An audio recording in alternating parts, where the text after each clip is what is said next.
Hi, and thank you all for joining us today.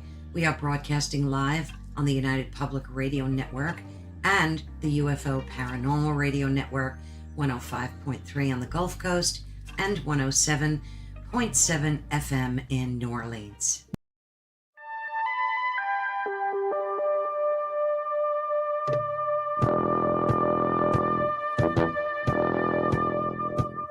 Tune in to UFO Undercover, Wednesdays at 8 p.m. Eastern, with your host, Joe Montaldo, right here on the Paranormal Radio Network.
Hey, good evening, everybody, and welcome to the show Into the Night with me, the Sunday night edition. Into the Night, I want to thank UPRN Talk Radio, 105.3 Mississippi, 107.7 New Orleans. Hi, Michelle. Thank you for stopping by. Hey, Joe Fox. Good to see you. I just want to let Joe Montaldo know that I am grateful for him and his platform for giving me 2 hours of, two shows, 1 hour apiece on Sundays and Tuesday nights, 8:10, 9:10 p.m. This Tuesday, I got a very good guest coming on the show. It's Sam's Pretty Paranormal, and we're going to talk all about paranormal stuff. But tonight, I want to, hey, Richard, good to see you. I have my friend, my co-host on Friday night, News on the Flip Side, Mr. Michael Angley. He's from New York, I do believe. And what I want to talk about tonight with him, like 4 years ago, whenever he had his show on, he had a show and he talked about street lights, that when you go under them or you come up before them, they go off. And then once you go under them and pass them, they turn back on again. And from what the information Michael sent me, it's called SLI. And the people who experience this stuff is called sliders. All right. Now, I don't know if anybody ever experienced something like that out there. But we were talking before the show, and oh my God, it's just like we went through the same thing almost. And this just not has been happening lately. It has been happening lately, but this has been going on with me for 20 years. So tonight, me and Michael are going to discuss what could it be? Could it be, paranormal? Could it be something to do with energy? Could it anything? We just don't know yet. So without further ado, my friend, co-host, Mr. Michael Angley. Good morning. Good evening, Mr. Michael. Hello. So what is it? I don't know, man. It's something, it's a phenomenon. It's happened to me since I was a child. And people thought I was nuts. You know what I mean? Like you can't, there's a lot of things you can't say to people. You can't say, oh, when I walk into a room, the light bulb blows. This happened in school. We had those really big, long filament light bulbs. Walk in there, and that's it. Here comes the janitor. Got to replace one, and all the kids watching them go up there. It would happen. It would happen often enough where you think, okay, whatever. Things break down. You make up rational excuses for unknown events, right? because also when you're young, you don't link things up necessarily. You know, you don't say, "Oh well, you know, something's with me," which makes light bulbs blow. It sounds crazy. It sounds crazy. You say that to your parents when you're 7. That's definitely a trip to the psychologist, man. Definitely Oh a yeah, trip. back then it was. Hell yeah. Yeah. So, Miss, but oh, go ahead. enough people experience it where people have come up with terms for it and what they've experienced. I mean, the only thing we could do with information is share it and then compare it. You share and compare. As an investigator, when I put together an investigation, it's really critical thinking and information. You can't make things up, you know. So you just have to put the information where it is and see who else has experienced similar, like the paranormal. We do when doing investigations, you know. Nobody knows anything about the paranormal, really. It's experiences of what people have experienced, and maybe you have the similar experiences, maybe even the same places. Then you start putting things together, unless you've got, you know, I have pictures of full body apparitions and things like that. You can see their eyebrows and that type of Yeah. stuff, you know. I mean, so we know what's there. We know we didn't put that there, you know, but we don't know why or how. Only that Right. it is. Michelle says, my friend told me, oh, hi, Mahali. Good to see you, hon. Michelle says, my friend told me about a street light that goes on and off near a busy intersection in Portland, Oregon. It was so important to her, she took me and showed me the light, and it did it while I was there. I mean, Michael, is it, could it be her energy? Could it be We, the you know, type of but like mood we're in? with any investigation, we look for association, right? Hmm. And then if you're talking about something like that, does that light go on and off for anybody, or just periodically, or you know, is it an intermittent, loose connection that happens, or is it specifically that person that changes that? You know, so there's so many things to think about when something like that happens.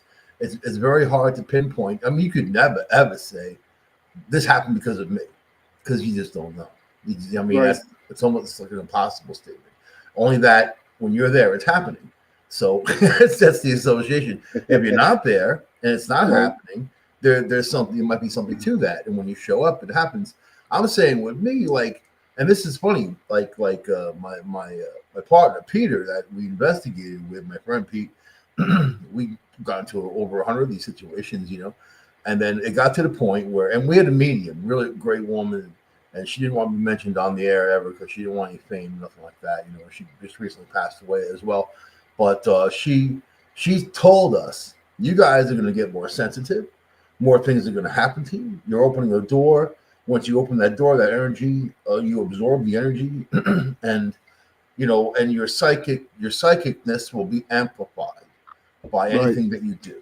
So, Hmm. so with the light bulb thing, I mean, I've got a video walking to Ben Conger Inn. We just walked through the door, and the light bulb, the guy just put the damn thing in not long ago. He said a week ago, boom, you know, and we just start laughing, you know, because that's what happens, you know. Pete's Right. like, oh no, Mike's gonna walk into the room, watch your light bulbs, you know, and then boom, you know. But So doesn't that piss you off, though? Doesn't that get you mad that not you really know? mad. It's just you want to know more about it, you know. So, but think about paranormal investigations, right? I had this Right. awesome camera, had a 5 hour battery on there. I used long DV cam, long term batteries, you know, to shoot. And then also our other equipment that we use, 9 volt batteries and whatever, you know, all kinds of lights, right? We were in this one place called the Taylor House, and we were walking around. The place was very well known to us because we've been there before, and we've encountered a lot of weird stuff there and unexplained events and great EVPs, incredible EVPs. And you know, sometimes your batteries get zapped, right? Yes. And then they go Yes. down to zero. Now, in Yep. physics, those batteries theoretically should never come back alive again. Once they're Right. spent, they're spent. Maybe a rechargeable for a camera might come back a little bit. I had a 5 hour battery. That thing, as soon as we started, everything went dark, just like that. And Right. then I was like, oh crap. And then a few minutes later, the camera restarts again. The battery goes from 2 minutes back up to 300 minutes, whatever the hell it was. And Pete and I say to each other, this doesn't happen. This is not supposed to happen. You know, our 9 volt batteries zap down to zero, can't use them. Next day, they're perfectly good. So there's a thing there where that energy, when it comes around, can manipulate other energy that we're using and whatever we use for electricity and that type of thing. And it's just a scratch in the surface of what that universe of energy really is. So Right. yeah, it's crazy though, isn't it? It is crazy. Michael Anthony, good to see you. Yeah, Whitebeard.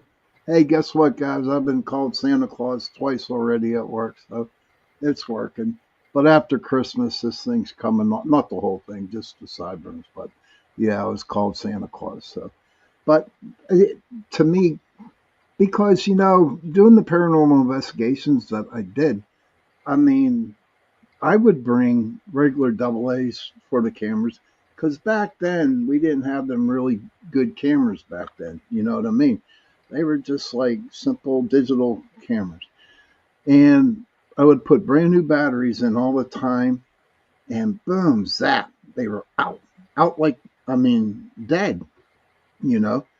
And they never came back to life. The whole thing was drawn out. Um, We had and one then, night at the Taylor house. We had three psychics in there, and we had there.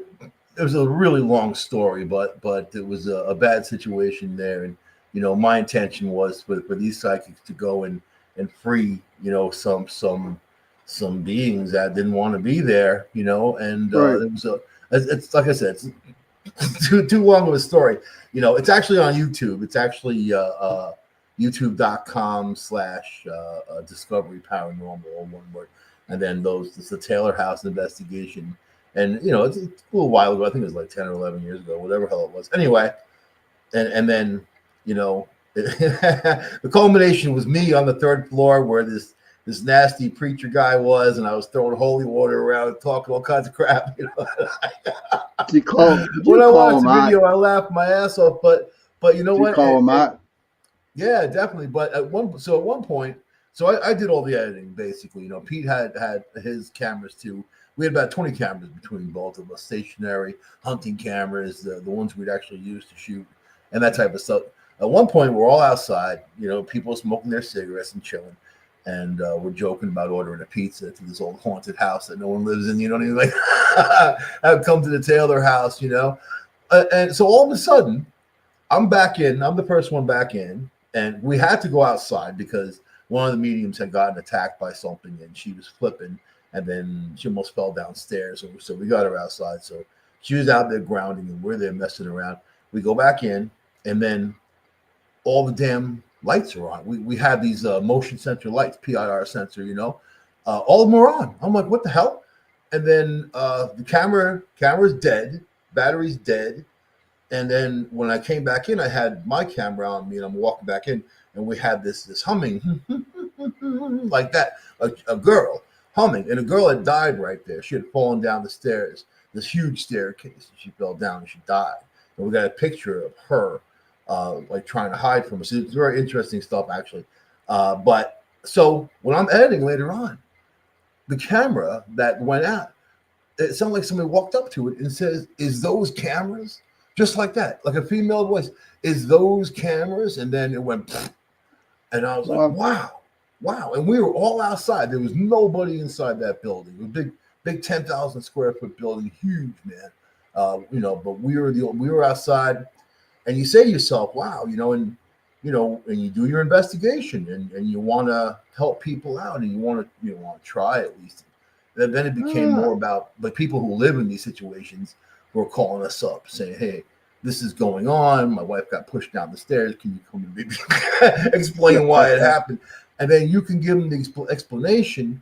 You can put the history together, but how much can you really do to stop Exactly. something like Hey, Mark Eddie, good to see you. Mark says hi, Joe, hi, Sean, and non-hat wearing roomies, and Doreen. How are you, girl? Good to see you. Thank you for stopping in. Merry Christmas to you. Oh yeah, that? Merry Christmas. The light interference goes a long way with and because you've experienced it. The phenomenon is not restricted to lights. There's other stuff that comes into play. Yeah, radios turning on by themselves. But But let me get back to that investigations, because I did zillions, and I did investigations with Doreen, and our batteries would drain. Do you think now? See, everyone, I was taught that it was because of the energy of the room of the house itself. Do you think it's possible it was our energy that drained those batteries? I mean, if that was the case, I think that would happen more often than just the one shot. And if it constantly happened, like especially during an investigation, when I used to like to describe it as building a bridge, and then and after an investigation, as well as I do, it takes a couple of days to shake it off, man. It Yes. doesn't, that feeling doesn't just go away. You get home, you're super psyched because you want to look at it, evidence or whatever you got, but then it's a weird feeling. It's really weird. It's a feeling Yeah, like it is. not That really ain't here. no weird feeling. like I it's know. not like you're not really here until a couple of days, and you know what I mean. It's a very weird, bizarre feeling. Yeah. Doreen says, Merry Christmas, Sean. Hey, Mark, good to see you. And then Doreen goes, I remember. Thank God for rechargeable batteries. But, yeah, Lithium. that is Lithium worked definitely, better for us. Lithium still yes. took a hit, but it worked Well, better look at than. all the freaking land grabs they're doing down south, but we're not going to go there with that tonight. Yeah. This is strictly about the SLIs. Like I was sharing with you before the show, I would be sitting on my front porch at like 2 o'clock in the morning smoking cigarettes when I smoked cigarettes back then. And there's this one specific street light that I had, maybe about 100 yards away from me. And I'd look at it and I would say, go off. You know what I mean? Turn off. And it would turn off. And then I would look at it and say, turn on. And it would come back on again. What do you have any type of, does anybody or you, Mike, are we freaks? Honestly, I mean, because for the longest time, I really thought I was a freak because all this freaking electronical shit was happening to me. And not so much electronics, other type of different things. And I really thought that I was a freak. And like Oh, today, before the show, I came on before the show started. I'm thinking, I figure I've been investigating for over 30 years, dude. And I wonder if it's just all the investigations, all that energy that I absorbed, that it's just releasing. It's like one big energy ball inside of me, and every now and then I want to release some of it, and shit happens. What do you think? so like we were doing an investigation in Corning, New York, right? And then this guy had just passed away, had a heart attack, and he actually watched ghost hunting shows. And he actually thought it was a real rip that we were there, that doing it. And his wife called us in, and we had Nicole Berardi, right? She was an amazing medium, young, came with her mom the whole time, but man, she was like right in there, and I'm weird with mediums.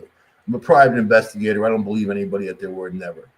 So I don't care who's telling me what, doesn't matter. Until I see evidence and have something substantial, I'm not going to say yeah or no. But so with the mediums we used, I would never tell them anything, nothing. You're going into a house, you don't know what's going on there. You don't know who, what, when, where. They barely even have the address until a few hours before the investigation. I just tried to keep it as pure as possible. I want Right. them to tell me. I don't want to tell them. I want them to tell me.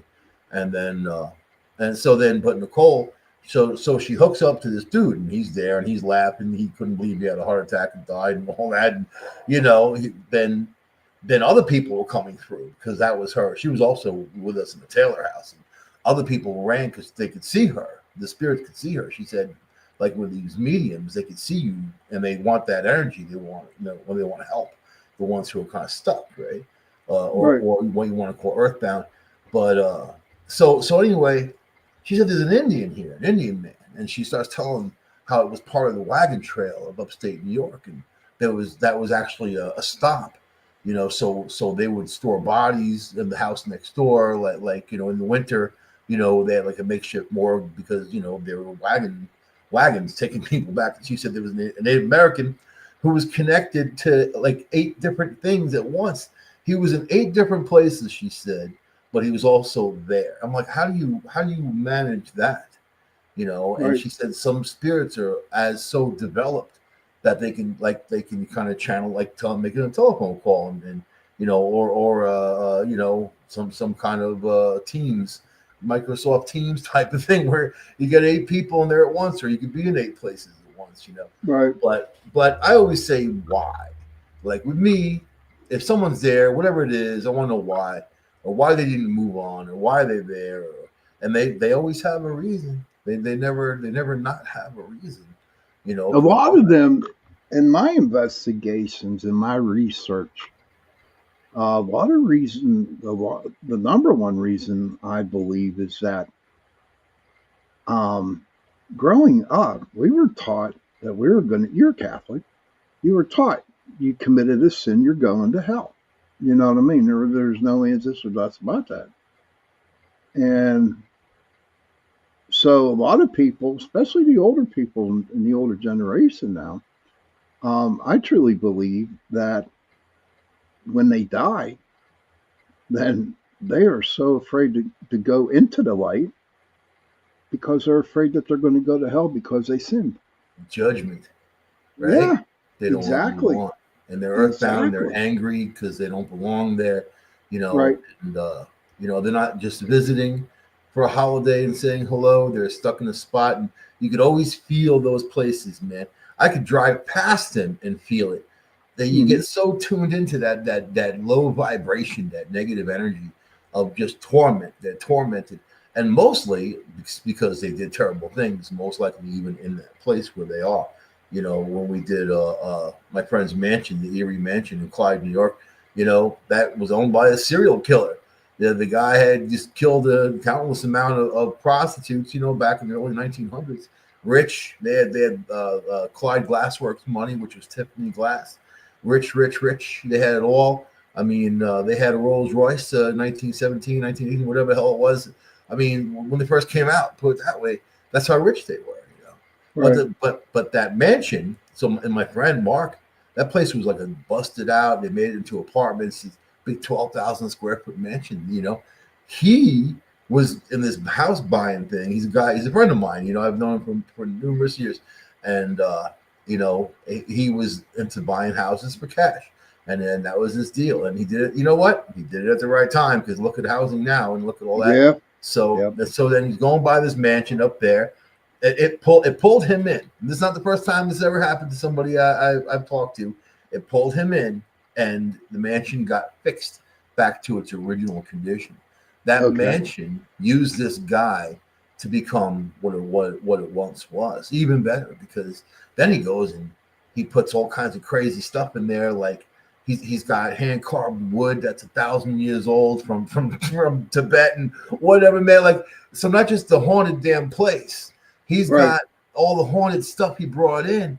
So then when this family had a cook and they had a butler, Maida and Moik, I'm believing it was a long time ago that we did, like maybe 10, 12 years, whatever it was. Anyway, the family's out of town. They're down in the city, Waldorf Astoria. That's where they used to stay, right? And then they get a phone call from a neighbor, like a message anyway. This is really, you know, like 1920, 22, I want to say, somewhere around there, saying that your servants are chasing each other around on the lawn with knives, you know? Yeah. And then, so they're like, oh boy. And then they didn't go back yet. The one servant shows up at the Waldorf Astoria begging for money to go back to Japan. He's like, I want to go back. My father's sick. I got to go back to Japan. They give him the money. He leaves. They go back up to their mansion. And then here they find the other guy's body on the 3rd floor, headless. They didn't find the head. They found the head a few months later, where this guy was renting a room down the road. So that's, you know, they found it in a bag, they said. So there was a news article even about that. And then you have that. So Mark, his daughter was 19 at the time. She had 2 friends. They're in college. They come to visit the mansion, and then they want to stay in that suite on the 3rd floor. Now it's a whole bunch of suites. So you can even rent them out. There's a honeymoon suite. And, there's like a dance pole in there. And he took 2 king size beds and sewed them together. Like all this, but cool stuff. I mean, they got the alligator room with all the alligator skins and whatever, man. I mean, it's interesting stuff. But so then his daughter, well, they ran out of there at 2:00 in the morning, flipped out, and never to return. They never even said what they saw, how horrible it was. And, so, Pete and I have done a number of investigations there, of course, and had other people come with us and stay all night and that type of thing. We got some, great pictures, great stuff, and great EVPs. I mean, Class A EVPs, that you get those perfect ones. You're like, wow, and Mark, he lives in the mansion. He said there's not a cozy place in the whole mansion. Oh wow, square feet, not a cozy spot. You know it when you're in there. You feel it because right. you feel like there's constant stuff going on, and the spirits there manipulate. And Bill Ely, the killer, is still there that we've surmised, and because he told us Pete's got dowsing rods and he uses them for yes and no answers, and I try to trick him up too. Right. But you know the dowsing rods, you can easily manipulate those yourself. Yeah, of course. I've hidden stuff though. I've hidden stuff because we did one investigation where one of the spirits was into spirits, and she was into peppermint schnapps. So I brought back a bottle of peppermint schnapps so we could have a drink, and originally Pete knew the bottle was in my gear. I took it out of there and I brought it up to the room that we were going to try to contact her in, and I hid it on a shelf behind some stuff. So and then he's like, well, we got to go down and get the booze. And I said, try to find it. Use your dowsing rods, man. And so he's walking with his dowsing rods, and he wants to go down the stairs because he knows the bottle is in my gear. The dowsing rods point down the hallway instead, and brought him right to that room, right to that shelf, right to where that bottle was. I was like, wow. So, pretty cool stuff, man. Now, do you think by using dowsing rods were you there with Pete when this experiment was going on? Or? Oh yeah, we did it. It wasn't really an experiment. Did it together. So do you think maybe with you knowing where that is without telling him, that energy or the mind thingy going on, telling the dowsing rods, hey, just keep it straight ahead, and you know what I mean? I mean, do you understand where I'm coming with that? I think that because our angle was to try to reach out to these spirits with any means possible so they can have an intelligent contact back to us. Just ask a question, get an answer, type of thing. Pete could never use dowsing rods until his grandmother passed away. She was a big dowser in the county. I mean, we'll go to her to find water, on their property and that type of thing. Right. She's very well known. He picked up her dowsing rods and they started working for him, and it was like that ever since. So I thought it was BS in the beginning. You know what I mean? Because like I said, I don't believe in anything. I've seen them work. I've seen them answer the right questions. Our very first investigation, it was about a girl who died in a car wreck. I knew she drowned. I knew the car turned upside down in a ditch that happened to have water at a very weird time that had water, and it was there, and she drowned. And she happened to be the daughter of a lawyer that I know, that I'm friends with, And so it was a theater that we did it at in Ithaca, and we were going around. It was the people from the theater who called us in, saying that they saw stuff all the time. It used to be the old hangar and old airport for Ithaca, way back, So we're doing it and whatever. That was my very first investigation, and we're kind of going around doing it. And then Pete's dowsing rods, they were pointing towards the corner, and he said, "She's here," And I started asking these questions. He knew she got wrecked in a car accident. He didn't know she drowned. So when I said, "Did you drown?" We're trying to get yes and no answers. The dowsing rod crossed and said yes, and Pete twisted his head like, "What? How could she drown? She just got 100 feet down the road from this place. She got into a car accident, and then that kind of just told me that he wasn't manipulating these dowsing rods. He didn't know she drowned. He just knew that she died in a car accident. That's it. One person MBA. You know what I mean? And So I mean, but what's it all for anyway? I mean, I, like in the beginning, I had questions I wanted to have answered. I have experiences in my life that I want to know what the deal was about afterlife and that type of thing. I've learned so Hmm. much since then, and not Right. even from the paranormal world, more from just life and other things.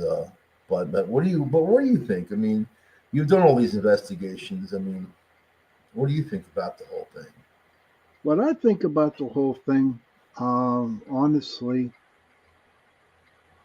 we we're gifted, dude. You know, um, I really never did any like kind of research into what you were just talking about. I just went by my gut feeling in my head. You know what I mean? I just all I know is that I one time picked up and I just wanted to experience and see if I could manipulate the dowsing rods, and I did. Okay, I said my name is Patrick. Okay, and is my name Patrick? Please cross for yes, straight for no. And I'm kind of like telling these dowsing rods in my mind, cross, and they were crossing, dude. Mm. Okay, and then I'd say, "Is my name Sean?" And I would keep them straight ahead. It, it's just so much that we need to learn from the paranormal, dude. That all these experiences, what is out there in the universe? Is it done by radio waves? Is it done by are we, I don't want to say the word chosen because that sounds ridiculous, but um, are we, spirit gives us a certain amount. There's certain people that spirit gives um, a little bit more energy to work with. Do you know what I mean on that? I just don't know. I And think the best thing to do is do what God intended us to do. Is spread the word, help others understand more about themselves. I mean, if we look at life, let's just say that we're this beautiful spirit inside this like I said, meat puppet earlier, meat puppet body, right? And then, excuse me, and we're here to learn things, and maybe we messed up, maybe we had all kinds of stuff in our past lives that we did that we wanted to change, or things that we needed to be a better level of right, being, and then we come and we learn these things, then we go, so inside of that, it's nice to help other people on that path. It's nice to yes, help other people. You can't do things for them, but you can help them, and kind of say, "Hey, yeah, like go I'm on their there journey, too." dude. Yeah, Yeah, this is what's I mean, going I, on. I I've sinned, so I could talk to a sinner. You know what I mean? Like, don't We don't all don't sin, brother. don't put on So some you were dress and try to tell me about heaven and hell when you don't know where I've been.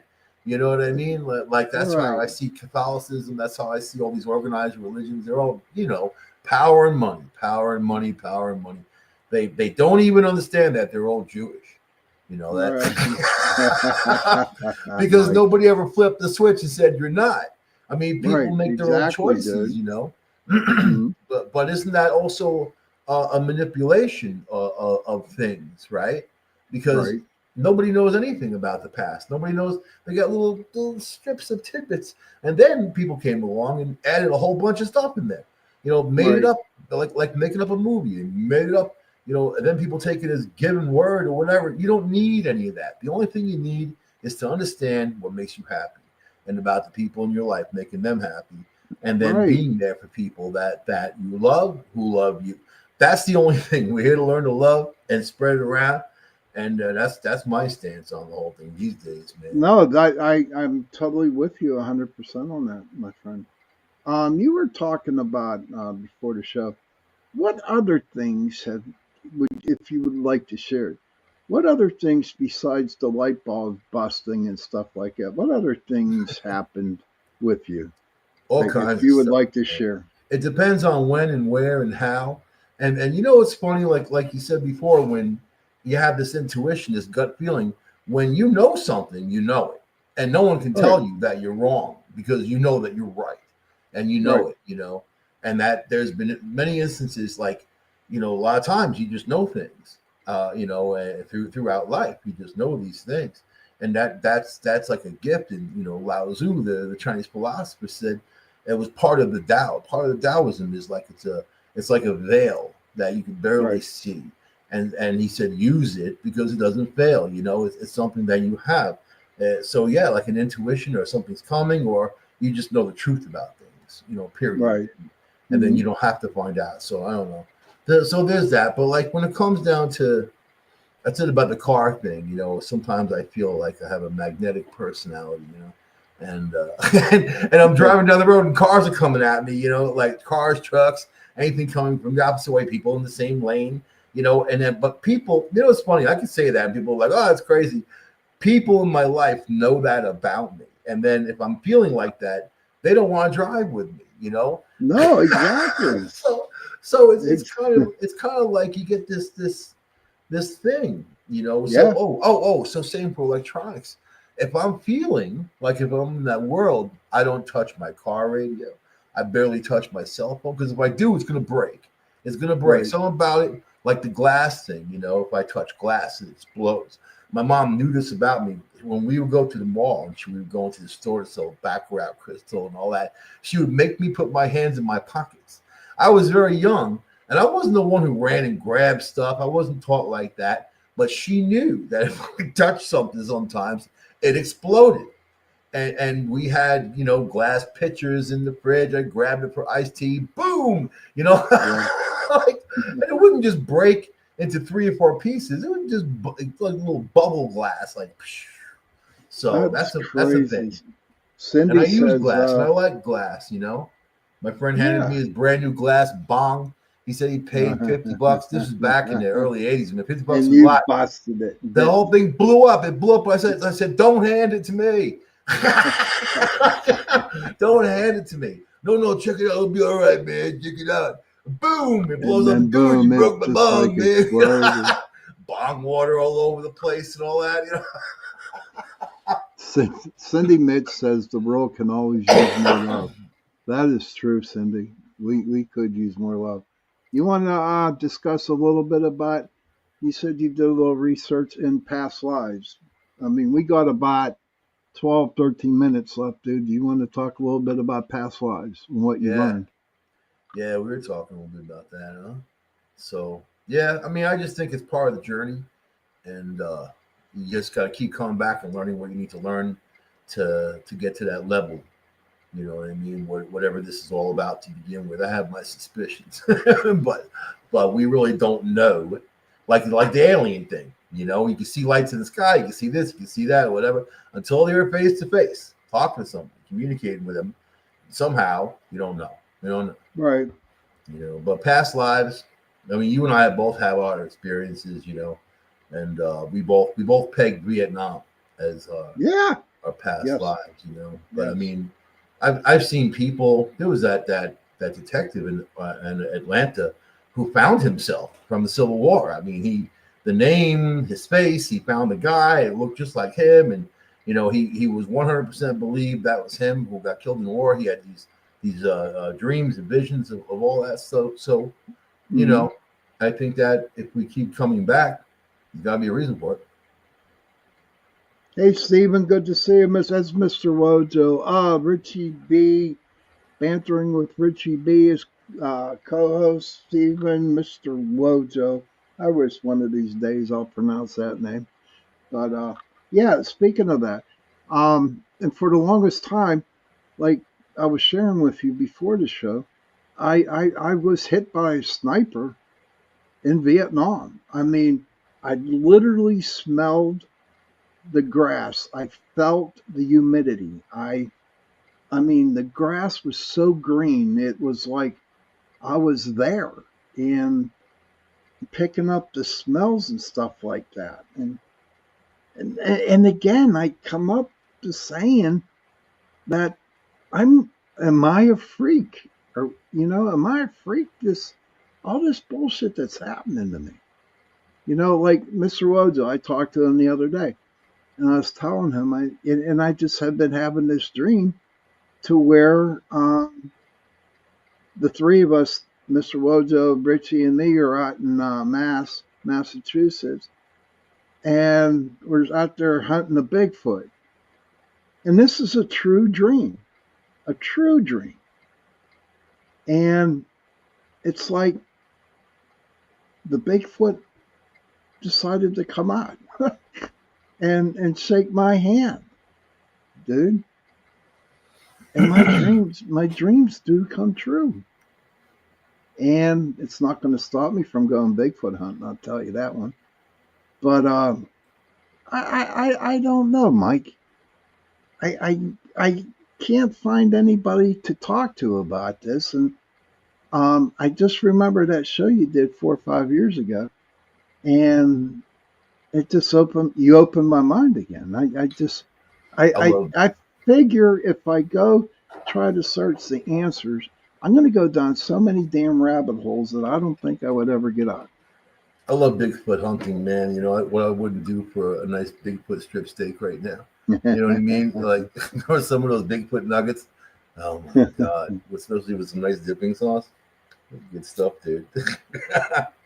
That's the only way we're going to catch one is if people go hunting for them. You know, Right. $1 million prize. Have a big hunting party. Get all the people, the gun people out there, and go get them. Go get them, boys. I don't think they would, to be honest with you. I don't think no hunting. I think they're very paranormal. I think they're very elusive. I also believe that the Bigfoot and the UFOs, the aliens, work together side by side. I mean, you watch the shows, you just read all the evidence or what the stories that you see on YouTube and other stories and people's experiences, and it's like once they see them, they're gone. So whenever I hear about a story of a Bigfoot in an area, very first thing I do is I look up and find out what the UFO activity was going on at the time that this Bigfoot was, spotted, right? And usually there's a ton of UFO action going on. And it just seems like they're interdimensional, that like they pop through the portal and then they come back and pop back in again. What do you think?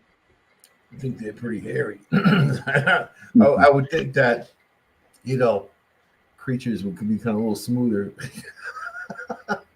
but I mean, there's things that we're not going to know anytime soon, and the powers that be don't want us to know anything on top of that.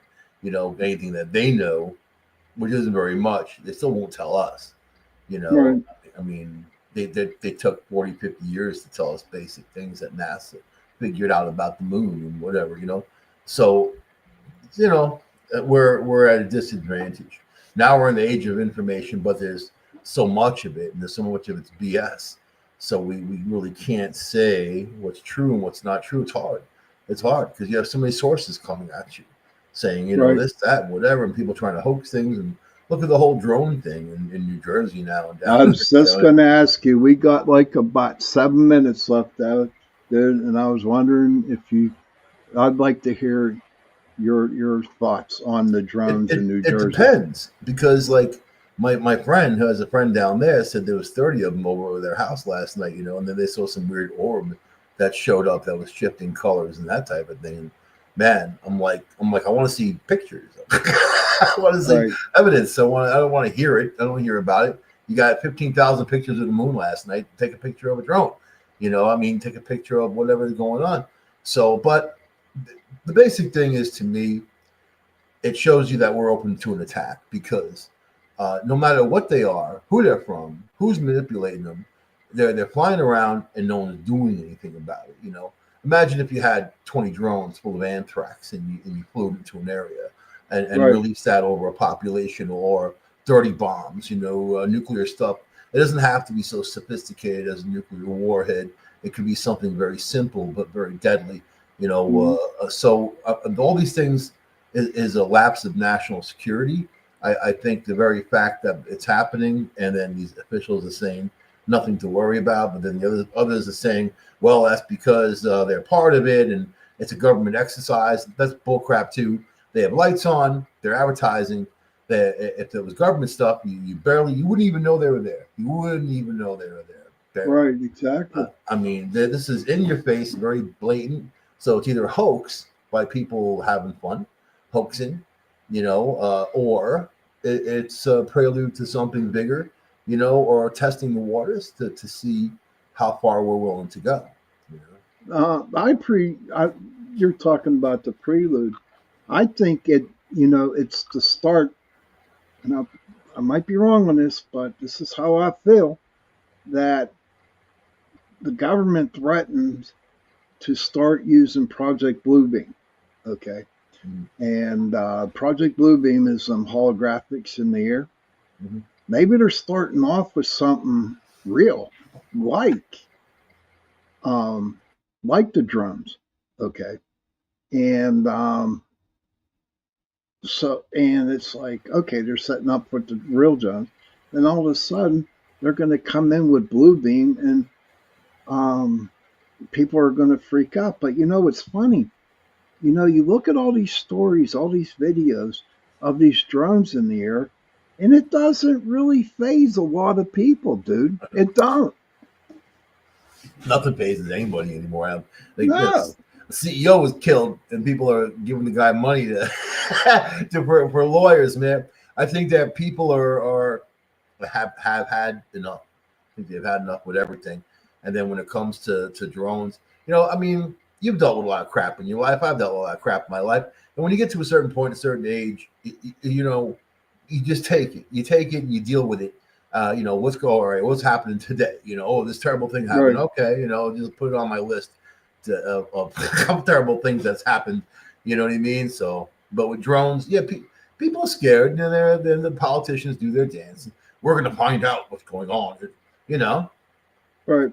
So, I mean, if they're coming in from the ocean, like people are saying, if you can believe the information, they're coming in from the ocean. They think it's an offshore ship that they're flying off of, just coming in and harassing. It could be anybody. It could be anybody.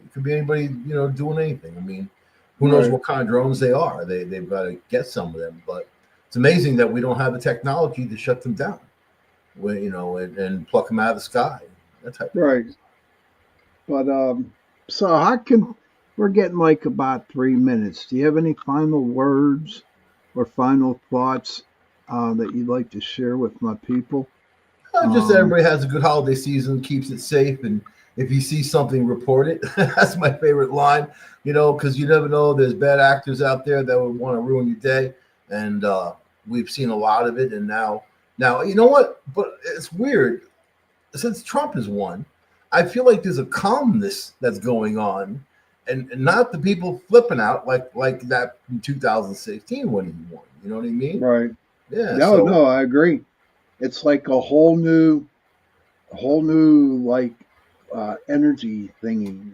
Like it's like everyone's mellow, and but it's going to be okay. Well, we are getting close to the witching hour. I got about a minute and a half left here, and again, I want to thank Michael for being on tonight. Hopefully, he'd come back again and we can discuss something else. But I want to wish everybody a Merry Christmas. And I also want to tell you that I will have a show on Christmas Eve, okay? 8:10 to 9:10 p.m. But I don't think I'm going to have a New Year's Eve one, because that's when all the hosts on UPRN get together and they hold their New Year's Eve. You're welcome, Michelle. You're welcome, hon. I remember some of those, man, last until California has their yeah, they're long, and anybody can come in. Also remember too that UPRN has shows going on every day of the week from Sunday to Saturday. And if you're not doing anything and you're bored, just turn on UPRN, because we got a lot of decent, good shows. There'll be giveaways, man. Joe always gives books away, and that type of stuff. So gives lightsabers, stuff like that. Yeah, his lightsaber. But again, Merry Christmas, everybody. Don't forget, this Tuesday, I'm going to have Sam Pretty Paranormal on, and we're going to talk paranormal again with her. All right. And on that note, children, if you can, please, please, please. Hey, Squats man, good to see you, brother. Children, if you can, please go to your parents and give them a hug and tell them that you love them.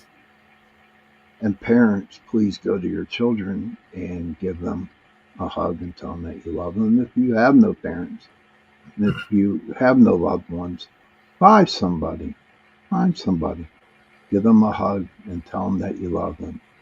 Because those 3 words, I love you, go a long way. Michael, thank you again for being on tonight. Thanks for having me on, man.